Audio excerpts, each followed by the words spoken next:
Hi hello friends, ಎಲ್ಲರಿಗೂ ನಮಸ್ಕಾರ. ಭಾಗ್ಯಶ್ರೀ ಅಡುಗೆ ಚಾನಲ್ಗೆ ಸ್ವಾಗತ. ಈಗ ಕುಶ್ಬಿ ಪಲ್ಯನ ಹೆಂಗೆ ಮಾಡ್ಬೇಕು ಅನ್ನೋದು ಹೇಳ್ಕೊಡ್ತೀನಿ ರೀ. ಇದು ಜೋಳದ ರೊಟ್ಟ್ಯಾಗ ತುಂಬ ಟೇಸ್ಟಿಯಾಗಿರುತ್ತದೆ ನೋಡಿರಿ. ಈ ಥರ ತಪ್ಪಲ ಇರ್ತೈತಿ ಇದು ಕುಶ್ಬಿ ಪಲ್ಯ. ಈ ಪಲ್ಯ ತುಂಬ ಟೇಸ್ಟಿಯಾಗಿರ್ತದೆ ಮತ್ತು ಆರೋಗ್ಯಕರವಾಗಿಯೂ ಇರ್ತೈತಿ ನೋಡಿರಿ. ಈ ತಪ್ಪಲ ಚೆಂದಾಗಿ ನಾವು ಹೆರ್ಚ್ಕೊಳ್ಬೇಕು. ಈ ಥರ ನಾವು ಸಣ್ಣದಾಗಿ ಹೆರ್ಚ್ಕೊಂಡು ಒಂದು ಬೊಗಣೆಯಲ್ಲಿ ನಾವು ಹಾಕ್ಕೋಬೇಕು. ಆಮೇಲೆ ನಾವು ನೀರು ಹಾಕ್ಕೋಬೇಕು. ನೀರು ಹಾಕ್ಕೊಂಡು ಇದನ್ನು ಚೆಂದಾಗಿ ನಾವು ಕುದಿಸ್ಬೇಕು ನೋಡಿರಿ. ಸ್ವಲ್ಪ ಎಲೆ ಮೆತ್ತಗಾಗುವವರೆಗೂ ನಾವು ಚೆಂದಾಗಿ ಕುದಿಸ್ಬೇಕ್ರಿ. ಈ ಪಲ್ಯ ವರ್ಷಕ್ಕೊಮ್ಮೆ ಒಂದೇ ಬಾರಿ ಬಂದು ಹೋಗ್ತೈತಿ. ಆವಾಗನೇ ನೀವು ಮೇಲೆ ಮೇಲೆ ಮಾಡಿಕೊಂಡು ತಿನ್ನಿರಿ. ದೇಹಕ್ಕೆ ತುಂಬ ಒಳ್ಳೆಯದು, ಆರೋಗ್ಯವಾಗಿಯೂ ಇರಬಹುದು ಈ ಪಲ್ಯ ನೋಡಿ. ಅದು ಕುದಿಸಿದ ಮೇಲೆ ನಾವು ಒಂದು ಚಾನೆಯಲ್ಲಿ ನಾವು ಹಾಕ್ಕೋಬೇಕು. ಯಾಕಂದರೆ ನೀರು ಚಾನೆ ಬುಡಕ್ಕೆ ಬಿದ್ದಿರ್ತದೆ ನೋಡಿ. ನೀರಿಲ್ಲಾರ್ದಂಗೆ ನಾವು ಒಗ್ಗರಣೆಯಲ್ಲಿ ಹಾಕ್ಕೋಬೇಕು ನೋಡಿ. ಎಲ್ಲನೂ ನೀವು ಹಾಕ್ಕೊಂಡು ತಿಂದ್ರೆ ಸ್ವಲ್ಪ ಚಮಚಲೆ ಗಲಿಬಿಲಿ ಮಾಡಿ, ಯಾಕಂದರೆ ನೀರು ಹೋಗಬೇಕು. ಹಾಗೆ ನಾವು ಅದನ್ನು ಒಂದು ಸ್ವಲ್ಪ ಹಿಂಡ್ಕೋಬೇಕು ನಾವು. ಯಾಕಂದರೆ ಪಲ್ಯ ಕೈಯಾಗಿ ಹಿಡ್ಕೊಂಡು ಹಿಂಗೆ ಹಿಂಡ್ಕೊಂಡ್ರೆ ನೀರು ಹೋಗ್ತದೆ ನೋಡಿರಿ. ಪೂರ್ತಿ ನೀರು ಹೋಗ್ಬೇಕು ನಮಗೆ. ಆಮೇಲೆ ಅದು ಆದಮೇಲೆ ನಾವು ಕೈಲೇ ಬಿಡಿಸ್ಬೇಕು. ಯಾಕಂದರೆ ನಾವು ಕೈಲಿ ಹಿಂಗೆ ಹಿಂಡ್ಕೊಂಡ್ಮೇಲೆ ಒತ್ತಟೆ ಕೂತಿರ್ತದಲ್ಲ, ಹಾಗಾಗಿ ಬಿಡಿಸ್ಬೇಕು ನಾವು. ಉದುರು ಒಂಥರ ಬಿಡಿಸ್ಕೊಂತ ಹೋಗಬೇಕು. ಆವಾಗ ನಮಗೆ ಒಗ್ಗರಣೆಯಲ್ಲಿ ಹಾಕಕ್ಕೆ ಪಾಡಾಗುತ್ತೆ ನೋಡಿ. ನಮಗೆ ಬೇಕಾಗುವ ಸಾಮಗ್ರಿ ಉಳ್ಳಾಗಡ್ಡಿ ಒಂದು ಬೇಕು. ಇದಕ್ಕೆ ನಾನು ಮೆಣಸಿನಕಾಯಿ, ಬೆಳ್ಳುಳ್ಳಿ, ಉಪ್ಪು ಇದು ಮಿಕ್ಸರ್ ಜಾರ್ನಲ್ಲಿ ಹಾಕಿದ್ದೀನಿ.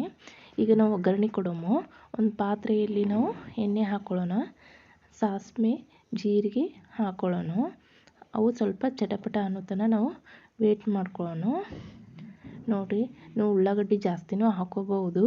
ನಾನು ಇದಕ್ಕೆ ಇಷ್ಟು ಪ್ರಮಾಣದಲ್ಲಿ ಇಷ್ಟು ಹಾಕಿದ್ದೀನಿ. ಜಾಸ್ತಿ ಬೇಕಂದರೆ ನೀವು ಜಾಸ್ತಿ ಹಾಕ್ಕೋಬಹುದು ನೋಡಿ. ಉಳ್ಳಾಗಡ್ಡಿ ಹಾಕೋದ್ರಿಂದ ನಮಗೆ ತುಂಬ ಟೇಸ್ಟಿಯಾಗಿರುತ್ತೆ. ಸ್ವಲ್ಪ ಉಳ್ಳಾಗಡ್ಡಿ ಕೆಂಪಗೆ ಆಗೋವರೆಗೂ ಸ್ವಲ್ಪ ನಾವು ಎಣ್ಣೆಯಲ್ಲಿ ಫ್ರೈ ಮಾಡಬೇಕಾಗುತ್ತೆ ನೋಡಿ. ಆಮೇಲೆ ಹಸಿಮೆಣಸಿನ್ಕಾಯಿ ಏನು ನಾವು ಮಿಕ್ಸರ್ ಜಾರ್ನಲ್ಲಿ ಹಾಕಿದ್ದೀವಲ್ಲ, ಈಗ ಅದನ್ನು ಹಾಕ್ಕೊಳ್ಳೋಣ.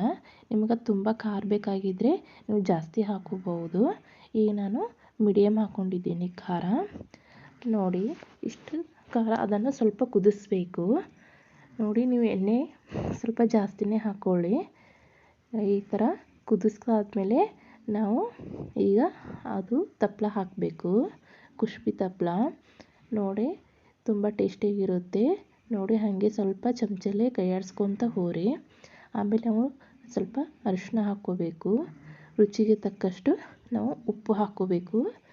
ಖಾರ ಅಂತೂ ನಾವು ಹಸಿಮೆಣಸಿನ್ಕಾಯಿ ಖಾರ ಹಾಕ್ಕೊಂಡಿದ್ದೀವಿ, ಅಷ್ಟೇ ಬಿಡಬೇಕು. ಈಗ ನೋಡಿ ಸ್ವಲ್ಪ ಕೈ ಆಡಿಸ್ಕೊಂತವ್ರಿ. ಸ್ವಲ್ಪ ಕುದಿಸ್ಬೇಕು ನಾವು ಅದನ್ನು. ತುಂಬ ಟೇಸ್ಟಿಯಾಗಿರುತ್ತೆ. ನೀವು ಮನೆಯಲ್ಲಿ ಸಹ ಟ್ರೈ ಮಾಡಿ ನೋಡಿ.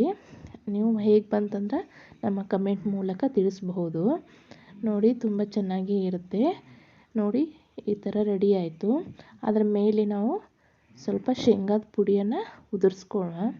ಶೇಂಗಾ ಪುಡಿ ಹಚ್ಚುವುದರಿಂದ ನಮಗೆ ತುಂಬ ಟೇಸ್ಟಿಯಾಗಿರುತ್ತೆ ನೋಡಿ.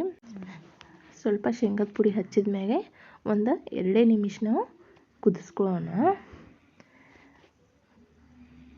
ಸ್ವಲ್ಪ ಹಾಗೆ ಕೈ ಆಡಿಸ್ಕೊತ ಹೋರಿ ನೋಡಿ. ಈಗ ಪಲ್ಯ ನಮಗೆ ರೆಡಿ ಆಯಿತು ನೋಡಿ. ತುಂಬ ಟೇಸ್ಟಿಯಾಗಿರುತ್ತೆ. ಬೇಕಾದರೆ ನೀವು ಮನೇಲಿ ಮಾಡಿ ನೋಡಿ. ಅದರೊಳಗೆ ರೊಟ್ಟಿ ಒಳಗೆ ಕೆಂಪು ಚಟ್ನಿ, ಮೊಸರು ಇದು ಪಲ್ಯ ತಿಂದ್ರೆ ತುಂಬ ಚೆನ್ನಾಗಿ ಇದು ಖಂಡಿತ ರೆಸಿಪಿ ಇಷ್ಟ ಆಗಿದ್ದರೆ ನೀವು ಸಹ ಇದೇ ರೀತಿ ಟ್ರೈ ಮಾಡಿ ನೋಡಿ. ಕಮೆಂಟ್ ಮೂಲಕ ತಿಳಿಸಿ.